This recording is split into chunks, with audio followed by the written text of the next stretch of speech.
Hey guys, great to see you. This is Conrad from GOG Boxing, Grumpy Old Geezer Boxing, and this week we're going to do something different. I got some questions. Some of you wrote in, and I didn't even notice it, to the GOG Boxing on Facebook, which is pretty cool. And so I'm going to answer those questions. I'm going to try to answer these questions as quickly as I can. We're going to get to something today. Actually, two things. One is going to be about the jab again, and also about the hook, your left hook, because these are the questions. First of all, turning my foot on the jab. I'm 21, okay? I've boxed for 3 years, but I can't bob under off the jab to the same side like you say to do in your shadow boxing video. Also, should I turn my foot in on the jab? My coach says no. Which is right? This is Raoul S from the UK. Oh, okay. I'm going to tell you, should you turn, and I assume what you mean is when you shoot the jab and you turn that left foot in like you see some people. Okay, we're going to talk about that, and I'm going to tell you right now, yes, you can. No, you can't. Yes, your coach is right, and that we're going to talk about that. Now, the second question is, hi, I hope you feel better. I took notes here, so I can't read it. Oh, okay. Can you help me? Can you help me with? Can you help me get some speed on the double-ended bag? I cannot throw a 1, 2, 3 and land my hook and land my hook on the bag. Sam I Am in the U.S. Actually, that's not his real name, but he still signed it in the Facebook post. Sam I Am. Okay. Wasn't that like a serial murderer? That's interesting, and I understand what you're talking about on the double-ended bag. You're trying to hit the double-ended bag and you can't get that left hook around. So if you go 1, 2, 3, you can't get that hook around in time. The double bag is a great tool. I know it's a challenge.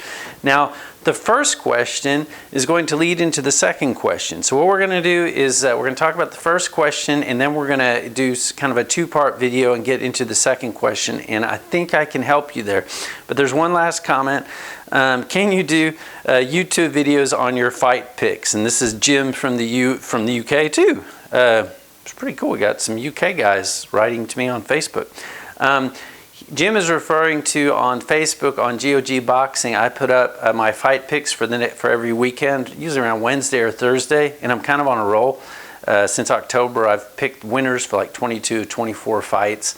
Not rounds and KOs. You know, I'm not a psychic, but I assume that's what he's talking about. Now, what we're going to do is we're going to go up to the war room, and we're going to talk about the turning your foot on the jab issue. And that's going to lead into, probably in part 2, into how to get your hands around on the double-ended bag. As far as the fight picks, putting on YouTube, I don't know yet. Depends on how fast I get these videos done. Now, the one caveat is this. I'm going to use some archival footage of the double-ended bag because the gazebo, the white trash gazebo, is full of junk right now. It's not mine. It's our landlord's. He's building a second kind of shack where I did from the last video, but now he's put a wall on it, so I don't have anywhere I can still work out, but I can't film. But it doesn't matter. It doesn't matter because I'm going to show you what I'm talking about and show you what the issue is with the footwork and how to get that speed around. I think it's going to help you. Finally, actually, Sam I Am. It was nice to say that you hope that I feel better. Also, I noticed on YouTube a couple of people commented on that. I do feel better. It was a nasty flu. I was coughing for a long time, out of breath. My heart was acting funny, but I feel a million times better, so ready to get back into it. So now, let's jump up to the war room and see if we can answer some of these questions, one gym rat to another, albeit an older gym rat. Okay, guys, we're back up in the war room. Again, I've got some issues outside, but you know what? To tell you the truth, I think the war room and being able to show you exactly what we're talking about mechanically with regard to the jab, turning your foot, not turning your foot, moving off the jab, actually makes sense to do it up here. Now, those were good questions. Before we talk about how to work the double-ended bag and get your hook around, we got to talk about the jab. And it just so happens somebody asked about the jab. And when I throw the jab, do I turn my foot in, or do I not turn my foot in, right? Now that's a really good question, and until somebody asked me that, I didn't think about it that much, to tell you the truth. And then when I got that question, just out of curiosity, I started bouncing around YouTube, and I couldn't believe how much debate there was. There's tons of debate. Man, there's people, and there's guys that say on YouTube videos to turn your foot in, guys that don't, discussions on the boxing forums, it goes on and on. Now, my answer to that question is threefold. First, is it correct to turn your foot in when you throw the jab, to turn this lead foot in? Yes. Is it incorrect? Yes. Is your coach right? Yes. And notice I said your coach is right no matter what he says with regard to your foot. Now, why? There's a few reasons why. First of all, it is true that kind of over the years it seems like there's just more and more boxing police. Now, I'm not talking about coaches. Your coach in the gym. Your coach in the gym, he tells you what to do. You listen to your coach. I'm not your coach. I'm almost 54. Kind of a gym rat. I've got my opinion on things, what works for me. These are things for you to try. They might work for you. I think they will, but they might not, right? But here's the issue. Before we get into any of this, your coach is sitting right there. He's got his eyes on you, and he's teaching you what he knows. Now, I'm not talking about guys who are just like fitness guys that are trying to be boxing coaches now. I'm talking about a boxing coach that's got some experience. He's you know, you don't actually have to have had a professional record to be a good coach. There are coaches out there that didn't fight at all that became legends. I mean, but still somebody that really knows boxing, grew up with boxing, spent his time in the gyms, knows what he's talking about. You'll know when you meet that guy. Now, if you got a boxing coach and he's telling you when you throw the jab, do not turn your foot in, why should you listen to him? You might think, yeah, but I mean, I want to do that. Well, here's why. One, he's sitting on top of you. He sees how you're developing. He sees what kind of boxer you are. But he's also teaching you based on what's in his head and how to train you. And each little piece is part of a larger system, right? So if you start doing something that doesn't it doesn't work for the rest of what he's teaching you, well, it's just not going to work. That's why when you see professional boxers and they change trainers in their career, and people are like, okay, he's going to go from one trainer to a new trainer. We saw Golovkin leave Abel Sanchez.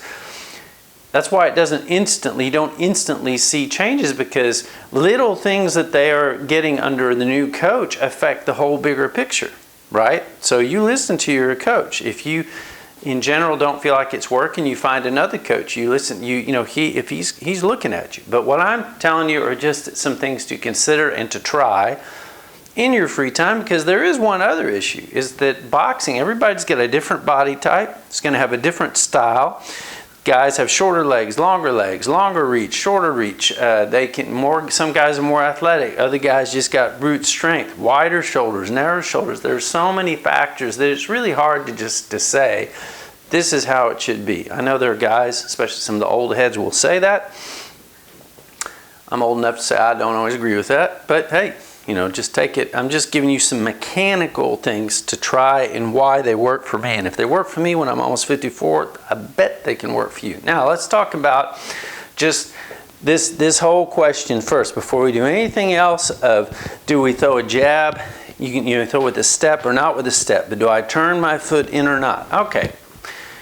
This gets into another issue, which is moving to your left if you're an orthodox fighter, okay? Why does it get into that? I'll tell you why. I really was into boxing, especially as a younger guy in the 80s, but even the tail end of the 70s, although I was pretty little then. And in the 80s, what you saw were a lot of guys moving to their left when they threw their jabs. I was surprised when I kind of came back to boxing a couple of years ago, because I took a long break, I was just busy doing stuff, that man, there's just like people literally yelling at you, don't go to your left. If you go to your left, you go into the strong hand. Okay, we're going to get into that. And that's some of the myths of boxing and the truths of boxing, at least in my opinion. But it's not true you can't go to your left. And I'm going to give you some advantages, okay? Who? Well, Larry Holmes. You watch Larry Holmes, one of the best ever when it comes to throwing a jab. Man, you watch him, he's moving to his left, throwing that jab in a lot of fights all the time. Who else? Sugar Ray Leonard. Look at Sugar Ray Leonard when he fought Wilfred Benitez. Man, he was going to his left the whole time. Later, he actually did change it up a little bit more. He used to go to his left all the time. Why? Because these guys were affected by Muhammad Ali, who would throw his jabs going to his left. Now, when you're throwing your jab going to your left, you're already kind of turning that front foot in, okay?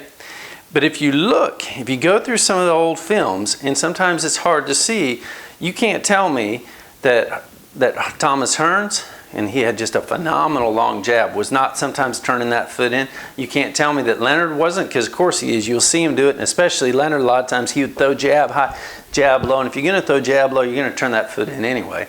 You're going to see for sure Holmes doing it, right? I actually should go back and watch Sonny Liston. I got a feeling he was doing it too. But what does it get you? Okay, a couple things what it gets you and what it doesn't get you. Why you can do it. I'm not saying should do it. Can do it. Maybe you don't want to do it. Here's the first thing. If some of you guys that are in the amateur ranks, you will get the forward and back. You know, that's a basic thing that guys, now in the amateur ranks, a lot of times they're trying to score points. It's a little bit different than what you'll see in the pros. If you're turning your foot in to go forward and back, that's different than having a stance where you've got kind of that angled foot, okay? That's fine, that's fine. But if you start trying to turn your foot in, you see what if I'm trying to go forward and back and I turn that foot in, when I go back, I'm all off kilter, right? I'm too bladed. So a lot of amateur coaches are going to jump on you if you start turning your foot, okay? So again, listen to your coach. You're also got to use the movement that's going to work in a fight. In an amateur match where you're trying to score points and you're doing a lot of in and out stuff, turning that foot in could be an issue. But you'll see in the pro ranks where they're really trying to score hard, clean punches, hard punches, and also, you know, that jab is going to be stiff. It's got to keep people off you. You will see, especially in the 80s fighters, you would see guys turning that foot. Now, what does that do? Let's just say you're not doing the Muhammad Ali moving to your left thing. Let's look at this. If I'm throwing the jab, and I'm not saying this is the way to do it. I'm saying this is one thing that you get from turning your foot. When I'm throwing that jab, if I throw that jab with my foot straight, okay, I took a little step, here I am. If I'm in the same place, I throw that jab, but I turn that foot. I mean, I don't even try. I didn't exaggerate anything. I already got a couple inches. Boxing is a game of inches. Does that mean you should throw your jab with the turned foot? Nope. It's one thing you can do. Second thing, if, you know, we talked about throwing the jab and being loose, but having that pop, and I think, not that I'm the fastest guy ever, but I mean, I'm kind of old, and you see some other videos. I'm pretty quick, and I work in that double-ended bag. When you want to throw the jab, if you try to force it from your arm, you're never going to get anything on the jab. And that's what we talked about. Where do you feel? You feel that twitch in the toe, the knee, the hip, the shoulder. Then comes the jab. Obviously, when you do it, the faster you do it, speed up. Now, this doesn't mean you have to turn your foot in to do what I'm talking about, but you feel that twitch, and you feel your knee, you feel your hip, you feel, and so you're loose, right? You can do that.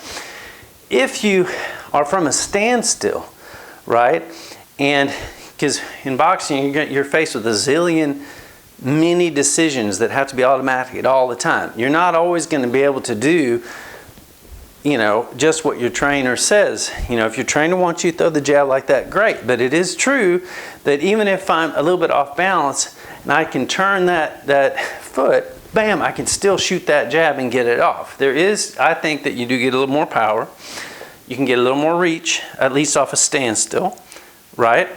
And there's another issue now. And the other question that was asked here was, how come when you were showing, and I was showing in another video, just some examples of how to get you started shadow boxing, right?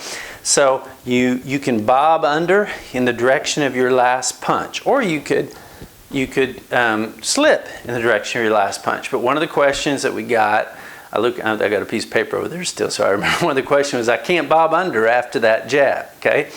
Now, again, we're still talking about possible reasons to turn your foot on that jab. Here is one. Now, you experiment with this, it might work for you, it might not. It's the kind of thing you feel when you're older and you're getting stiffer and less mobile, and that's why I think there's something to this, okay? If I'm here, and let's say that I'm not going to throw 1-2. Let's say I just do a jab or a double jab, right? With my foot going pretty straight forward.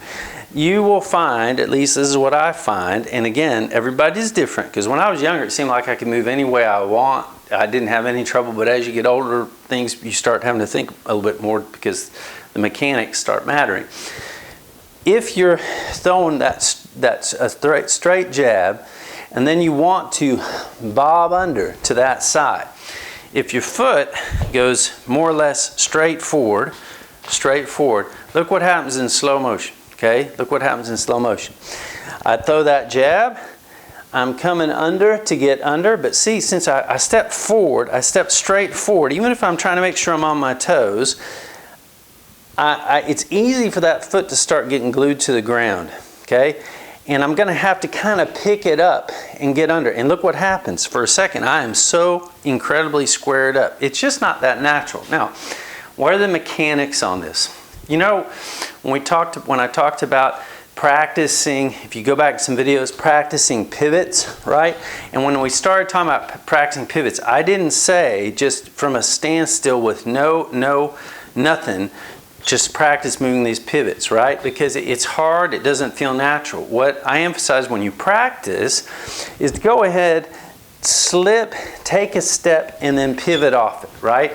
When you're gonna go the other way, slip, take a step. Now why? Because it's like you're cocking your body, and when you cock something, think of it like a bow and arrow. It's like cocking the bow or cocking a pistol. You're moving in the opposite direction to move this way. If I'm going to throw a hook, even if it's not very much, I'm going to have to cock a little bit to be. I can do like that, but I can't get any thong. I'm going to have to cock it just a little bit to get that hook around. I'm going to have to cock it a little bit to pivot, right? If I go straight forward and then I'm trying to bob under, there is no cock, there's no opposite, there's nothing helping me. Now, I'm not saying you can't do it. There are people that are uber athletes and they just can do anything, right?